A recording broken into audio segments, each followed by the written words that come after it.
Ayanchu! Hello. Welcome, everyone. Welcome.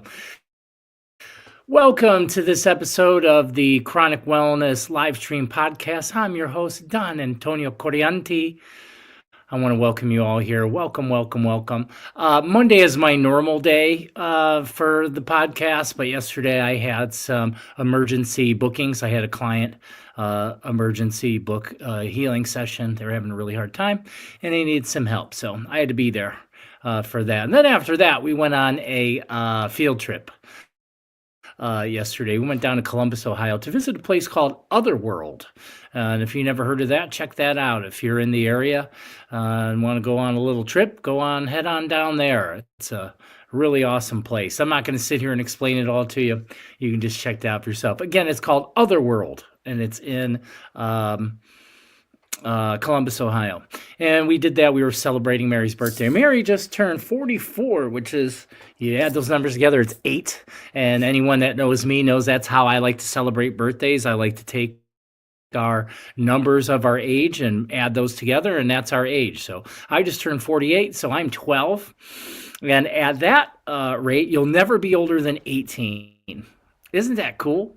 I also like to celebrate half birthdays, so the 6-month mark. Why does it have to be just one time a year? Can't you just celebrate life? And, you could modify those rules to be any way you want to. Any way you want to. So again, I want to welcome everybody. Ayanshu, that means hello in Quechua. Nokokani, Don Antonio Corianti, that means my name is Don Antonio Corianti, which translates loosely to Anthony Golden Sunshine. Anybody that's been following me for any period of time has known that's kind of been my name for a little while. Today, we're going to cover a few things. This is day 2 of the breathing challenge. So what I did is I set up a breathwork challenge for anybody that's interested. And what I'm doing is I'm challenging everyone to do at least the 7-minute beginner's breath work. Do this every day for 21 days and see how you feel. So we have a little community going with that. You can also reach out to me personally if you have any questions or anything like that. It's been really fun to do that. I'm going to make posts about it almost every day, but not every day. Some of the questions that have come up are, can I do one of the other exercises? People like to often do the nervous system reset video. And what I will say is there is no rules. However, the goal is to sit still and be still with your breath. Whereas the nervous system reset is more, there's movement involved. So it's a little bit different, and that's not going to lead you into the deeper parts of your mind, but it will help you reset your nervous system, which is also very healthy. But there are no hard, fast rules to the challenge. The challenge is just to do at least a minimum of 7 minutes of breath work a day. So I've really amped up mine. I usually do 3 to 5 practices a day at the minimum. I did 12 practices yesterday, and I'm already on 7 today, and it's noon. And I'm about to do some more with everybody here in a moment. I'm also going to talk about today what's the scripted live stream for the week. Every week I do an episode on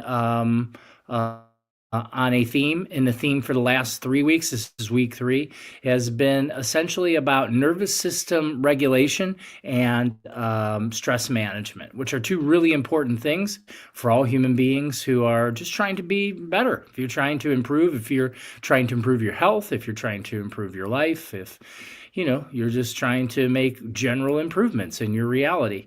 I like to bring forward one of the primary things, and that primary thing is nervous system regulation. Without regulation of the nervous system, you really don't have anything to hold on to, anything to help yourself to move forward, because that's a big issue that we have in today's world is incessant overthinking. The mind's always trying to find its way through things instead of just being still. So this is something that takes a lot of time for most people to cultivate. Some people, it's quite easy. They can get into that state quite quickly. Other people can take years. It can take years before they can actually grab hold of their mind. But that's what it's all about. So I want to welcome everybody back, my beautiful friends, to another episode of the Chronic Wellness Livestream podcast. Today, I want to guide you through the realms of breath consciousness and holistic wellness. Today's episode is crafted for the high performers out there. So the high performers. So this means like first responders, entrepreneurs, athletes, or just those who are pushing their boundaries every day. Are you the kind of person who is trying to be a better person? Are you trying to be better than you were yesterday? That's the kind of person I am. And in this episode number 3, the power of the nervous system regulation for high performers, we're going to step in some of these ideas. We'll dive into mastering why your nervous system is not just for self-care. It's your secret weapon for success. Yeah, this is also how I teach in corporate wellness, people who are looking just to develop more successful mindsets. Kind of means the same thing. Being able to control your state, aka your nervous system brainwave rate. This is your weapon. This is your secret weapon for success. I'm going to show you how breathwork can elevate your focus, productivity, and emotional control. And if you stay with me till the end, I'm going to guide you through a quick coherence breath technique that you can use anytime to boost your performance instantly. So now, before we step into the next part of the show, I just want to open up the floor to anyone who's just coming in. Say hi. Let us know where you're watching from. 1 million Buddhas. You're from Wisconsin. Lori Hornbeck, Leary, Ohio. Queenie. I'm not. Maybe you're Connecticut. I'm not sure where you're from. Maybe you'll say, "Welcome, Queenie." Also, this Sunday there'll also be our Zoom meeting, which is called Light Club, which is really fun. You don't have to turn on your camera if you don't want to, but everyone is invited. Everyone is invited. This is a beautiful place for people to come together and have communion, spiritual community. Also, just to talk about what's going on in your reality. Maybe you have some new experiences that are happening. We also welcome people who are open to talk about psychedelics and psychedelic use. So all people are invited. Everyone's invited. Doesn't matter what your skill level or perceived skill level is. Everybody's important in there. I called it. It's Connecticut. Yeah. Ken Kniff from Connecticut. I don't know if anybody's familiar with that skit. That's from an Eminem skit. Okay. So I'm going to move into the next segment. And let's see, where was I? Boost performance. Okay, so that's what we're going to talk about. Is we're going to move into anytime you can use this. We'll dive into why mastering your nervous system is not just for self-care. It also helps you to elevate your focus. And then we're going to go into a breathing practice. So before we begin, let us take in a deep breath together. Let's bring in a deep breath, nice and slow. Breathing in and then slow. Breathing out and breathing in. Hold and breathing out. Breathing in and breathing out. Good. Just a few breaths just to center ourselves and where we're going. High performers, okay, people who are under the need to perform or like to improve or drive, often thrive under pressure, okay? So this can be lots of people. I've also worked with people who are just driven to try to make improvements in their life. There's no limit to how this can work. It can work for everybody. But let me ask you, what happens when stress becomes chronic? Okay, if you're stuck in chronic stress, the nervous system, specifically the autonomic nervous system, governs our fight or flight and the rest and digest states. Okay, so when you're trapped consistently in a high stress state, which is not that stress is bad. So we're kind of been programmed in this society and reality that like stress is bad. It's not always bad. Being trapped in incessant thinking and stress is bad. You're having yourself stuck in this fight or flight mode all the time. Sometimes the fight or flight mode is necessary to help you get things done. But the idea is to learn how to shift your state so that way you can move into a rest and digest mode, and also be able to do simple things like rest, digest, and heal. Those are things that you're cut off from if you're incessantly doing, if you're in stress all the time. When stress is constant, your sympathetic nervous system stays activated, draining your focus, slowing recovery, and hijacking your emotional balance. Athletes miss their mark, entrepreneurs burn out, and first responders feel the weight of the world. Okay, so I work with some first responders, and that's a common thing, is the weight of the world, because it's not often that they're subject to really pleasant interactions with the public and with people. I mean, most police officers, they're responding to problems. So the cross section of consciousness and people that they're generally being around are not very savory or feeling good to them. But here's the truth. Regulating the nervous system is the key to unlocking your highest potential. With proper nervous system mastery, you can gain clarity in chaos, calm under pressure, and resilience in adversity.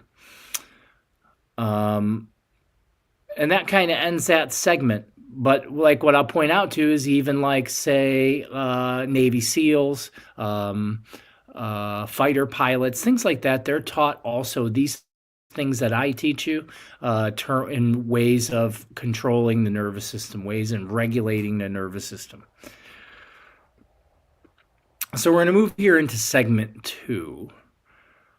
The science of breathwork for performance. Okay, so how does breathwork fit into all this? Breathwork directly influences the vagus nerve, which is responsible for turning on the parasympathetic nervous system, which is your body's relaxation response. So if you're not familiar with the vagus nerve, you may want to learn about the vagus nerve and vagal tone. Okay, the more that you improve this vagal tone and connection and communication with the vagus nerve within the body, the more control you have over that nervous system function. Okay, and then this adds into other things, the ability to shift state and things like heart rate variability, which having an improved heart rate variability is directly correlated and related to longevity. You want to live a long time? Slow things down a little bit. I can speak from my own personal experience. I spent a lot of my life stressed out, worried, trying to stay ahead of the game. Okay, that led me into very different forms of illnesses. And then even in the most recent times, I had a aortic dissection, which some people confuse with a heart attack. It is not a heart attack. I have a completely healthy, solid heart. I have had a aorta that was basically defective since birth, and it finally gave out. It lasted almost 48 years, so I'd say it's a pretty quality part, because I did beat the crap out of it, no doubt about it. But if it wasn't for my ability to control my nervous system and my mind, I would never have, even survived what happened, let alone be able to heal and recover as I have. And I continue to heal and recover. I have some things that are still going on. I know that they're on purpose. They're helping me to learn about who I am, and I'm super grateful for them. Where was I? We're going to actually move into the next segment. This is segment 2, and what we're going to do is the science of breathwork for performance. Okay. So how does breathwork fit into all this? Breathwork directly influences the vagus nerve, as I said already, which is responsible for turning on the parasympathetic nervous system. I can't stress this enough. Your body's relaxation response. If you want to learn how to relax, you have to learn how to breathe. You'll never be able to learn how to relax if you can't learn how to breathe. People, for some reason, have a really hard time accepting that or understanding that for some reason. But the only way to really find out is to put that in action in your life. And that's why I came up with the 21-day challenge, because if you can show up for 21 days of daily breathwork practice, I guarantee you will have vast shifts in your life. Because it's all about consistency and discipline. You're training yourself how to be disciplined and show up. Okay? Because it's not just something you do a little bit and you don't do it anymore. You have to do it every day. Your breathing is something that you have to do every day. I actually had someone say, I put up a post and it said, what's really more important than breathing? Honestly, nothing. It's the center of your reality. It's the center of your being. Someone said, that's subjective. I said, really? Hold your breath for a while and let us know how subjective that is.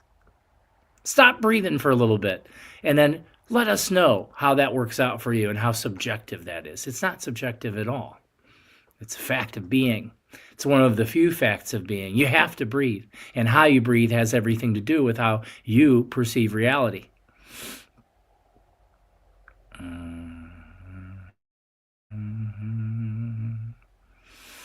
When you control your breath, you control your mind and body. Studies show that regulated breathing enhances cognitive function. So even just your ability to think and reason, do math, all those things are affected by how you breathe, by the cadence in which you breathe.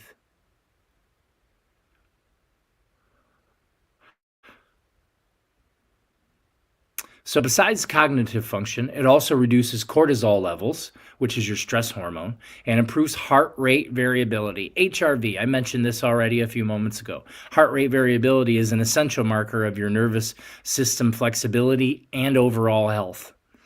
If you don't know what your HRV is, you can get a little, they make rings, an Aura ring, which I have a friend, his name's Tati Navarro.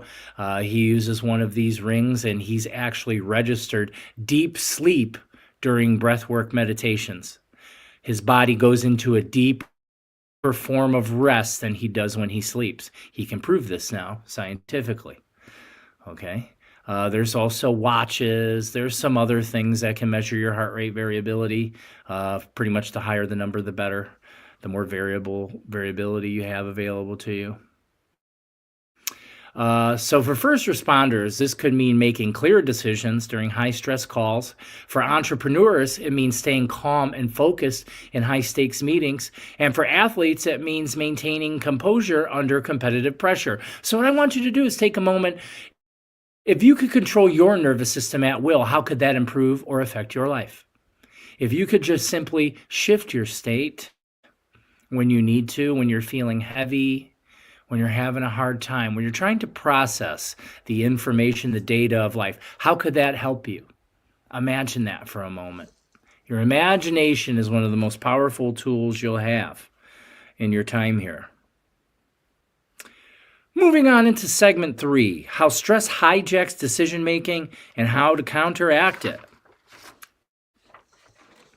Decision-making, very important things, Stress triggers a cascade of hormones like adrenaline and cortisol, narrowing your focus to immediate threats and reducing your ability to think long-term or creatively. This also has to do with your vibration. Your being vibration, you're also your brainwave frequency. Different brainwaves elicit different types of thinking. If you're in the common beta brainwave rate, you're going to be ready. You're going to be overthinking. If you can move into a theta or delta brainwave rate, that's a lot slower, a lot calmer, and then also going to aid in your ability for creativity. But here's a hack. Breathwork can instantly shift your state.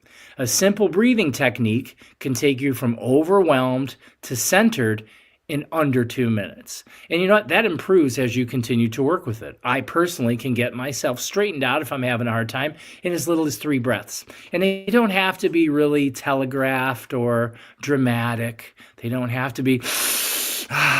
I love to breathe that way, but sometimes you're not in a position to do that because you don't want to scare the people around you.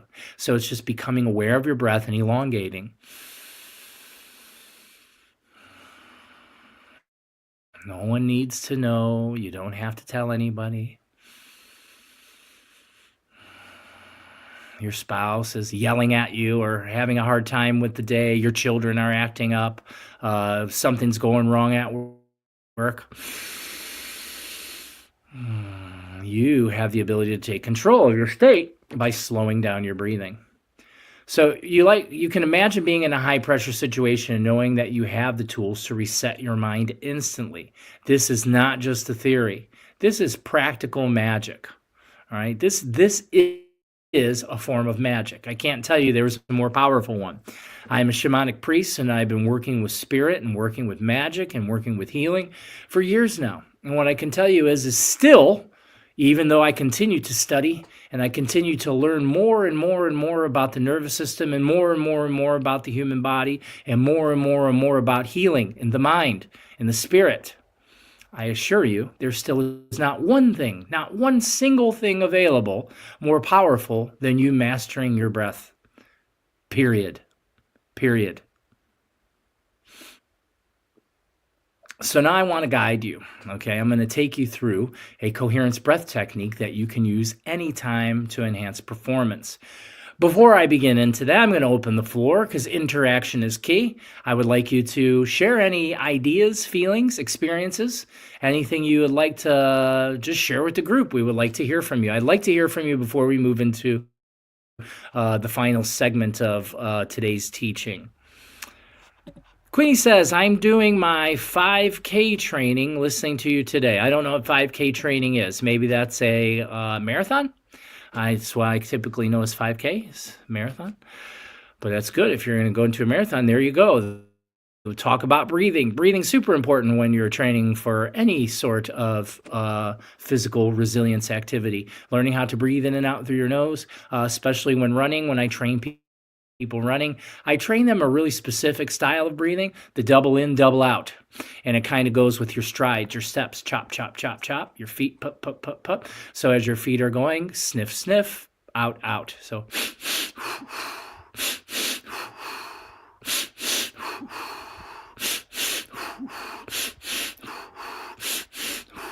try that out. Next time you're running or on a treadmill, you can go as fast or slow as you want. The idea is to move with the cadence of your feet. How did I learn this? So I learned this long before I got into being a breathwork teacher. I learned about this when I was a scholastic wrestler in high school. And we would run long distances. And as I began to run, it was just a natural thing for me to begin to use my breathing. And I would use my breathing in that fashion. And I've noticed many people that I've trained that have a hard time keeping control of their breath during cardiovascular work, that if I show them the double sniff, the double out, boy, they have a lot easier time. A lot easier time. Okay, who else is here? We got Angelita. Hello, dear. Welcome. I'm so glad you're here. The floor is open. Any questions? I would like to hear them now. Please bring them forward. And if there isn't any, what we're going to do is we're going to head into the today's breath exercise. Okay, and today's breath exercise, and you can comment at any time. You don't have to be cued to do so. Please comment at any time. So what we're going to do now is we're just going to begin. We're going to begin with the final segment of this podcast. And so what I want you to do is I want you to begin by sitting comfortably with your spine tall. Okay, this is important. You want to sit somewhere where it's comfortable, sitting spine tall. And what I like to do is I like to picture my spine. I have a curved spine, so it takes me some effort to find that right space. I like to think about my vertebrae or my back, my spine, as a stack of quarters or a stack of coins, and I make it nice and tall. And then what you want to do is you want to close your eyes, and that's if you feel safe to do. If you're an anxious person, you can leave your eyes open. But what I'm going to ask you to do now is I'm going to have you inhale through your nose for a count of 5. Inhale. And then you're going to hold just for a moment, and then you're going to exhale for 5.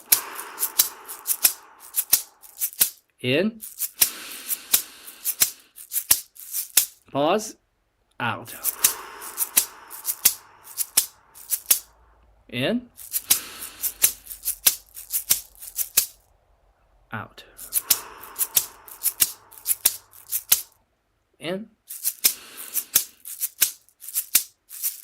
Hold. Out. In. Hold. Out. In. Out. In. out,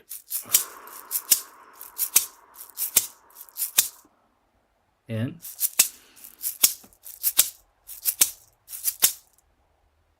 out,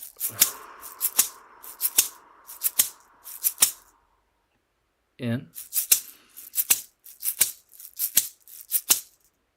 out,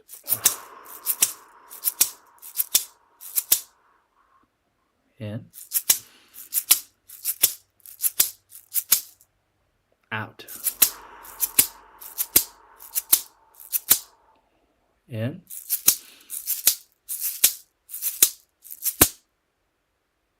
out, in, out,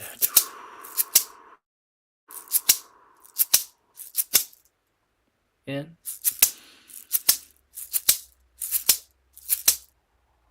out.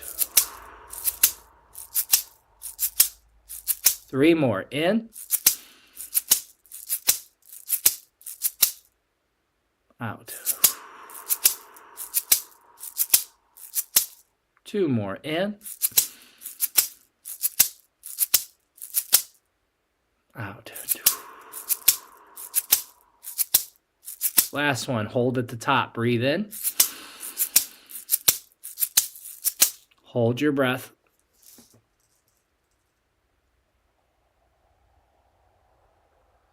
And out. Hold your breath. Very good. Deep breath in. Long sigh out. Coming back into the now. Noticing how you feel. Notice how there's been a shift in your consciousness. Okay. Noticing how your heartbeat has slowed, your mind is more clear, your body has relaxed.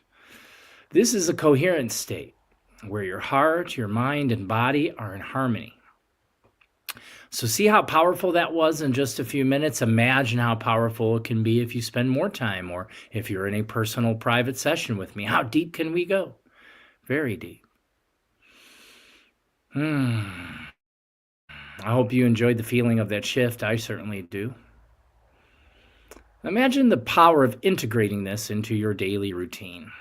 Okay, this is also why I've begun the 21-day breathwork challenge. And it's okay, you can jump in at any time. There's no rules. And if you fall off, that's okay too. Jump back on at any time. Okay, but the idea is to try to be consistent and disciplined in what you're doing.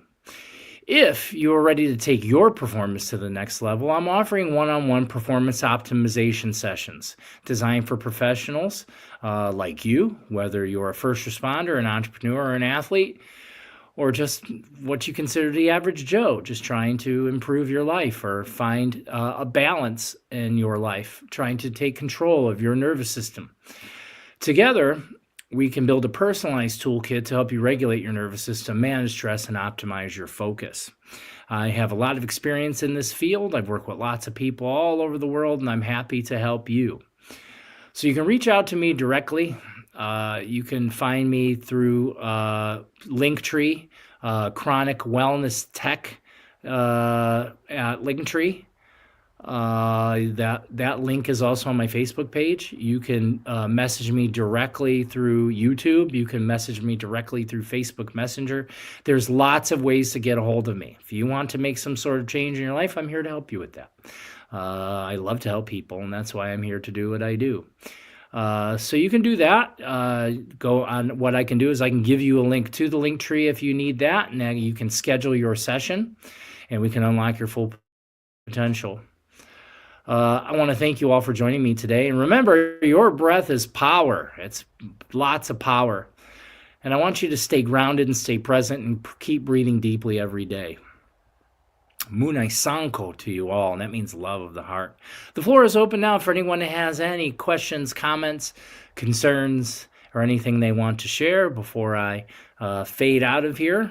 and I won't be back Wednesday. I have actually, that's tomorrow. I actually have my first appointment with cardiologist tomorrow, where we will have a discussion where I have challenged him, my surgeon, and next will be a nephrologist, a kidney doctor, to help me discover why it is that I am hypertensive, okay? Because you have to advocate for yourself. Because if you just go to the doctor, what they're going to do is they're going to put you on medication, which is okay because you need to control your blood pressure if it's out of control one way or another. But what they're not helping you to do is discover the underlying reasons why you have hypertension. And so that's how it works for Don Antonio. I am a holistic practitioner. So what I do, I'm not against Western medicine. So there's lots of holistic practitioners that speak out against Western medicine and demonize it, when it's not that anything's really wrong, it's just not being used properly. And one of those things where it's not being used properly is people aren't finding the root cause to what's going on. And when you go to a doctor, they're like, oh, well, maybe it's genetic. Well, what is it about my genetics? What is it about my physiology that causes my blood pressure to run high? Okay, because the thing is they have me on prescription medications, but actually I was doing a lot better managing my blood pressure when I was not on the medications. Using more holistic routes and supplements, I actually was able to have better control of my blood pressure than taking the pharmaceutical I'm taking now. So that's kind of what I'm getting at, is I want to work with the doctors to help me to find out, because I don't have any of the normal comorbidities that people have. I have a super healthy heart. I don't have atherosclerosis. I don't have any hardening or blockage of my arteries. I have good control of my nervous system, my mind. I'm not very stressed. My diet's good. I have all of the normal makings of not having hypertension, but I've also been hypertensive my whole life. Since I've been about 12 years old is when I first recognized that is by going to the school nurse, and they take your blood pressure when you're in school sometimes, like once or twice a year, like a little health checkup at school. And then they would ask me, did you run here? I'm like, no, I didn't run here. So I'm pretty sure through the work I've been doing, I'm extremely connected to my inner body and have a deep inner body awareness. Where we're going to find out and what we're going to discover is that my renal arteries, so the arteries that feed my kidneys, are too small. It's another side effect. I have other defects to my nervous system and my vascular system that are from birth. So I think that's what we will discover, is that the arteries going to my kidneys are too small. And when you don't get enough blood flow to the kidney, what happens is the kidney sends a message to the brain and says to raise the blood pressure. All right. So I think that's what we're going to find. I'd say 90+%. We'll see. I'm not always right, but most of the time, like I said, I have a very strong connection into my inner body. I understand my parts of my inner body as spirits. They're living energies. They have their own intelligences. Your body has an innate form of intelligence. And those are the things that I've been able to harness and open over my time in my priesthood, and also over my time in my holistic practice, particularly breath work, breathing, focused respiration.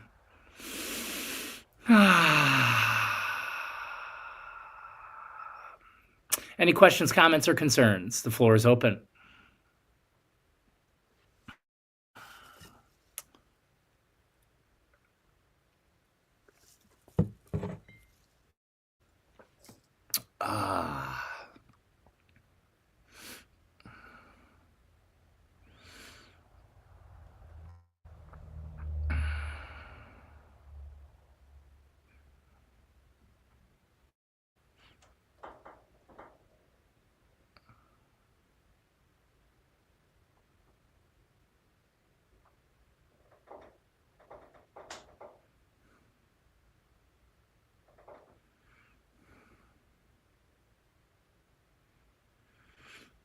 Okay, no interaction. Very good. I hope that we have a beautiful day, and maybe I'll come back Thursday, something like that. I don't know. Well, if not, I'll be on Friday, and what I'll be doing on Fridays, I'll be doing some live healings. I may not come back until Friday. Like I said, tomorrow I won't be available, so I won't be on. But that's normally when I will try to show up, is Mondays, Wednesdays, and Fridays, at least till then. Mm-hmm. Dave, we check. Remember to hydrate. Good luck at the pusher's office. I mean, doctor. Well, you got to be careful out there, Dave. And so, I don't employ doctors that are pushers. I'm actually quite skilled at finding doctors. I actually want to help people. So I don't have doctors that are average run of the mill kind of doctors that are pushers and push medications on people. So I actually work with people who are DOs, osteopaths, and naturopaths. These are the kind of people in which I employ to help me with my health. And everybody has this choice. Few exercise this choice, but I fully recommend it. If anybody who really wants to be healthy, most people don't pay attention to it at all. And that's usually not until they become very unhealthy. So, a lot of people have a lot of dreams and a lot of wishes until the health fails. Then there's only one dream and only one wish, and that's to be well for most people. Yes. Hydration. I like that you brought that up. Hydration is very important. However, how you drink the water or what you drink the water with are also very important things. Drinking cold water actually is not very beneficial for you. You want to drink room temperature water, actually.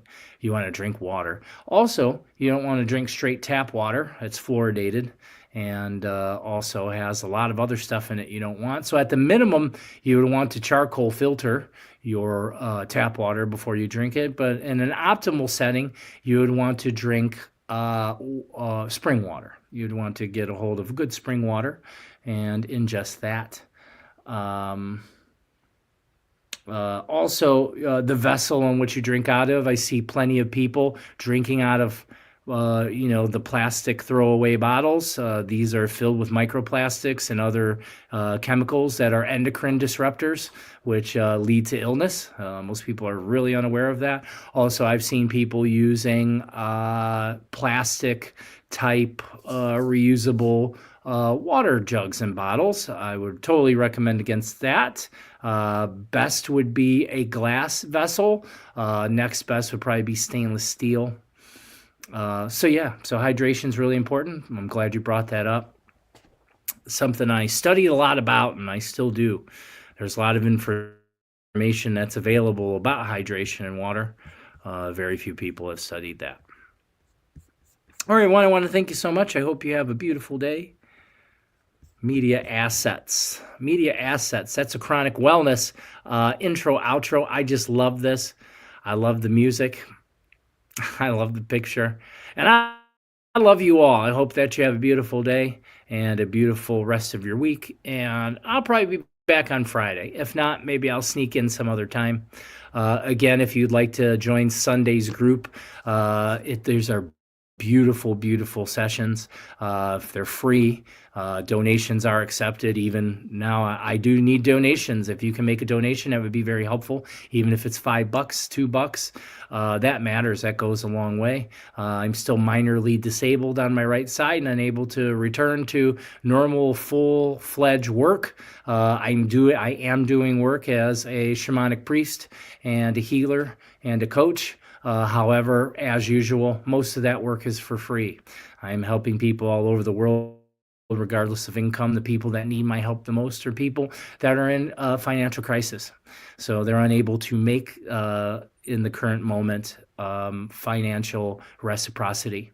And that's okay, because I believe in Aini. Aini means divine reciprocity, giving with all of your heart without expectation of how it should return. It's a very, very important concept, one of the most primary concepts taught in the Andean tradition of the Pakokuna tradition and other Andean traditions as well. I love you all so much. I hope you have a beautiful day. See you later.